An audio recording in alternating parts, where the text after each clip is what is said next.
사람이 태어나서 자라고 그러면서 자신의 어떤 일종의 정체감, 또 나라는 존재에 대한 자기감을 형성하게 되는데, 그런 자기감을 갖고 살아가는 것이 필요하고 또 중요합니다. 내가 어떤 정체성으로서의 느껴지고, 내가 나에 대해서 어떤 감각을, 느낌을 가지고 있는지라는 것은 필요하죠.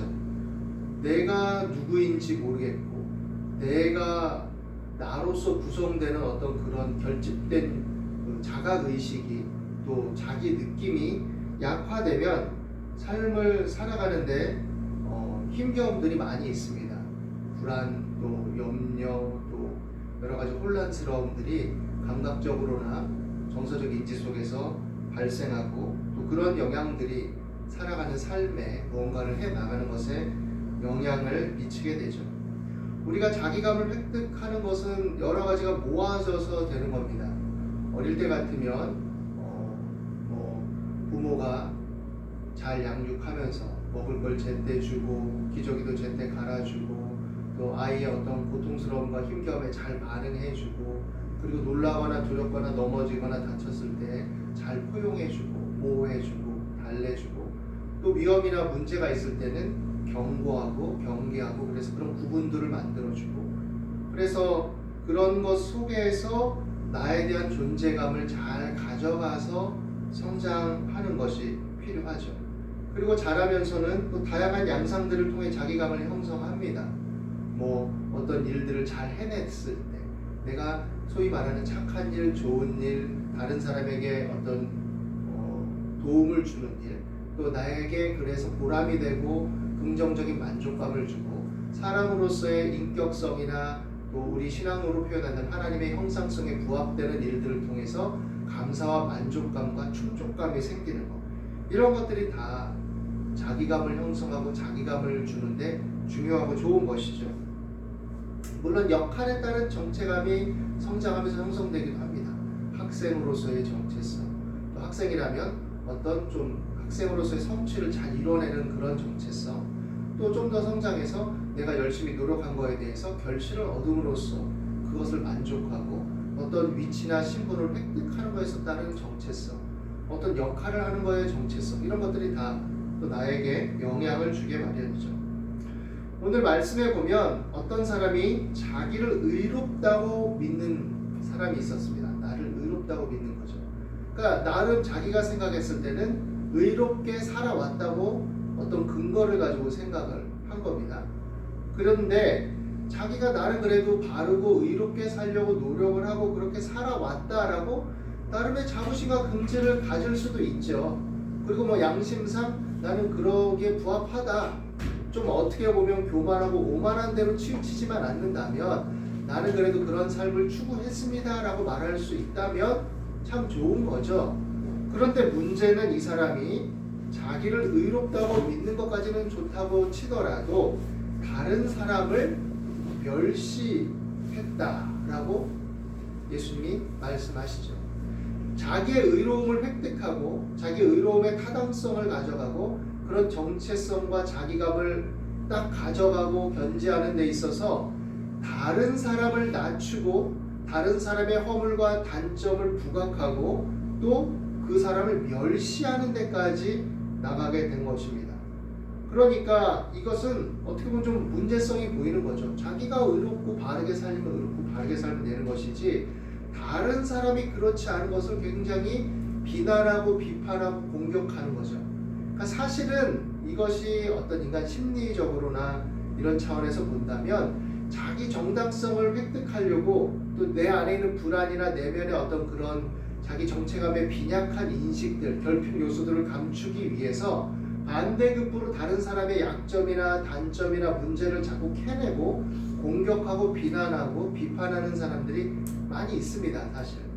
그리고 오히려 그것을 통해서 내가 내 불안 요소나 결핍 요소를 덜어내는 방식으로 일종의 방어적인 차원에서 자신을 조금 그 반대적으로 돌보는, 자신의 결핍을 메우는 차원으로 그렇게 하는 사람들도 있죠. 그런데 이렇게 하는 것에 대해서 예수님이 타당하지 않음을 얘기하고 있는 거죠. 그렇게 하는 것은 합당하지 않다. 특별히 이것을 누구를 향해 예수님이 말씀하고자 하시는 거냐?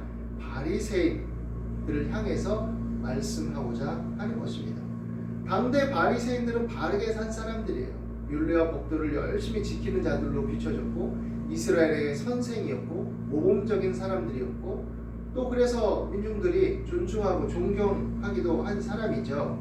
그런데 예수님은 한 비유를 말씀하십니다. 두 사람이 기도하러 성전에 올라갔다. 하나는 바리새인이고 하나는 세리다. 딱 대척점에 있는 사람이죠. 일반적인 인식으로도 대척점에 있는 사람입니다. 바리새인은 훌륭한 사람, 하나님의 율법을 잘 지키는 사람, 이스라엘의 선생. 세리는 돈을 밝히는 사람, 민족의 반역자, 로마의 앞잡이, 또 민중의 고열을 짜내는 자. 세금을 원래 로마에서 당국에서 거두라는 것보다 더 붙여 걷어서 자신들이 착복하고 자신들의 애를 불리는 자. 어떻게 보면은 어떤 세리들 중에는 마지못해 어쩔 수 없이 먹고 살기 위해서 하면서 그냥 내 먹고 살 거리를 위해서 조금 더 붙여서 받는 사람도 있었겠죠. 그렇겠지만 어떻게 보면 또 그것으로 재산을 불리는 사람도 있었을 것이고, 어떻게 보면 민중들은 그것 속에서 자신들은 그렇게 살지 못하고 자신들은 어렵게 사니까 더 과장되게 비난할 수도 있었을지도 모릅니다. 여하간 세리는 그런 사람이었어요. 이들을 얘기하죠. 이들이 성전에 올라갔습니다. 성전은 어떤 곳입니까? 기도하러 성전에 올라갔다라고 한 것은 뭐냐면, 성전에 가서 하나님 면전에서 그들이 그들의 어떤 그 있는 모습 그대로를 하나님 앞에 아뢰고 밝히 드러내고 간구하고 소원을 아랜다라는 것과 연결되어 있죠. 그러니까 성전이라는 단어는 사실은 하나님의 집이라는 의미로 이 당시에 인식 속에서 쓰여졌고, 거기에 갔을 때 기도할 때는 내가 하나님 앞에 내 자신을 다 드러낸다라는 관점으로 간 거죠. 그런데 바리새인은 어떤 자신을 하나님 앞에 드러내고 있느냐? 서서 따로 기도해서 하나님 앞에 자신을 내세우기 시작합니다. 하나님, 나는 다른 사람들, 곧 토색, 불의, 가늠을 하는 자들과 같지 아니하고, 그 당시에 죄인이라고 취급받던 사람들이죠. 세리와 창기들, 또 어떻게 보면 불량선인들 같은 사람들, 먹고 살기 위해서 그런 짓들을 하고 사는 사람들, 이런 사람들이겠죠. 그리고 옆을 보니 세리가 있어요. 그러니까 저 세리와도 같지 아니함을 감사합니다 라고 기도했어요. 그리고 나는 일에 2번씩 금식하고 또 소득의 11조를 드립니다. 나는 훌륭해요, 하나님. 나는 참 바르게 살고 있어요. 나는 의롭게 살고 있어요. 나는 흠이 없습니다. 그러니까 자기 자신에 도취되어 있는 거죠. 굉장히 자기애에 빠져 있는 그런 양상으로 드러나죠. 내가 하나님 말씀대로 얼마나 잘 살았는지 모릅니다. 율법도 잘 지켰고요. 난 금식도 합니다. 소득의 11조도 정확하게 잘 드리고 있습니다. 표면은 굉장히 감사하고 있지만 이면에는 우월감, 또 타인에 대한 멸시, 배제가 있는 거죠. 그리고 이 세리와도 라고 하면서 또 그 앞에 토색하고 불의하고 가늠한 자들이라고 지칭된 여러 죄인들을 얘기하면서 그들을 완전히 배제하고 구별하고 떨어뜨려 내는 거죠. 그러니까 이들은 바리새인이 생각할 때는 지옥의 땔감이고 그냥 지옥에 떨어질 애들이고 하나님을 망령되이 일컫는 자들이고 자기가 딱 진단을 내리는 거죠. 그들의 영혼에 대한 연민과 긍휼은 찾아볼 수가 없어요. 어떻게 보면 어떻게 저렇게 살아라고 욕하고 비난할지라도 그들이 좀 변화되고 치료되고 돌아오기를 바라는 마음도 있고, 그랬을 때 또 하나님께서 잘 해주면 감사하지 이런 마음도 있어야 될 텐데 그렇지 않은 거죠. 그리고는 나는 이렇게 우월합니다 만 구별해서 얘기하고 있는 겁니다. 그러니까 하나님이 보시기에 이것은 합당하지 않은 거죠. 세리는 어떻게 하고 있느냐? 세리는 표면상 그냥 죄인일 뿐이에요. 아유 저거 찌찌찌 이렇게 말할 수 있는 사람. 그런데 이 이면에는 어떤 사람이었냐? 통탄하고 있었죠. 어떻게 하면 좋습니까? 내가 이럴 수밖에 없는 삶이 어떻게 하면 좋습니까? 내가 먹고 살기 위해서 어쩔 수 없이, 또 한편으로는 내가 그냥 내 욕심이 있어서 그래도 이렇게 먹고 살아야 되니 이렇게 했는데 저는 어떻게 하면 좋습니까? 그냥 불쌍히 여겨주십시오. 먹고 살다 보니, 세상에서 살다 보니 이렇게 됐습니다. 그런데 내가 잘한 게 아니라는 걸 나는 압니다. 하나님, 나는 죄인입니다. 나를 불쌍히 여겨주십시오. 어떻게 하면 좋습니까? 라고 그냥 통탄하고 있는 거죠. 예수님이 말씀하십니다. 저 바리새인이 아니고 이 사람이라고 했어요. 이 세리가 라고 이렇게 얘기하지 않아요. 세리가 주는 어떤 질감, 뉘앙스, 당대의 인식, 이것들을 전면에 드러내지 않고 예수님이 살며시 감춰주시는 거죠. 이 사람이라고 얘기하죠. 의롭다 하심을 받고 그의 집으로 내려갔느니라. 이 바리새인이 아니고 했을 때 이 바리새인은 율법을 잘 지키는 사람, 선생이라는 느낌을 탁 주는 그런 단어예요. 그 용어입니다.